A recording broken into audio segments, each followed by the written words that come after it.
Hi. మన బిజినెస్‌లో ఏదైనా ఒక స్ట్రాటజీస్‌ని, ఫార్ములాస్‌ని ఖచ్చితంగా మనం ఫాలో చేస్తాము. అలానే ఒక బిజినెస్ కాన్సెప్టే ఇది. CEC connectivity, engagement, commitment. మన బిజినెస్ లోపల ఉన్న ప్రొడక్ట్, సర్వీస్, ఆఫర్ ఏదైనా ఉంటుందో దానికి ఎగ్జాక్ట్ ప్రైస్, కమిషన్ ఎంతవరకు ఇయ్యగలుగుతాము అన్న విషయంని ఒక నాలెడ్జ్ కింద ఒక టెంప్లేట్‌ని డిరైవ్ చేసుకొని మనకి తెలిసిన నోన్ సర్కిల్‌లో లేకపోతే ఒక బిజినెస్ కమ్యూనిటీతో లేదంటే ఒక ఇండివిడ్యువల్‌తో డైరెక్ట్‌గా నెట్వర్క్ చేసినప్పుడు దాంట్లో ఉన్న పీపుల్ మనకి కస్టమర్‌గా రావచ్చు, క్లయింట్‌గా రావచ్చు, లేకపోతే డైరెక్ట్ కన్స్యూమర్‌గా కూడా రావచ్చు. అలానా పీపుల్‌తో మన ప్రొడక్ట్ సర్వీస్‌ని కంటిన్యూయస్ ఎగ్జిక్యూషన్‌లో వాళ్ళు టైంలో మనం పెర్ఫార్మన్స్ చేస్తే, వాళ్ళకి ఎక్స్‌ప్లెయిన్ చేస్తే, మనకి మనీ వచ్చి ఒక ప్రోగ్రెస్ కింద వస్తుంది. అలానే నెట్వర్క్ చేసినప్పుడు మనకి ఐసీపీ ఐడియల్ కస్టమర్ ప్రొఫైల్ దొరుకుతుంది.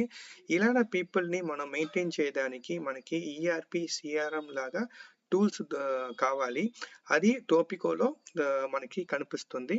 చెక్ చేయండి. Thank you.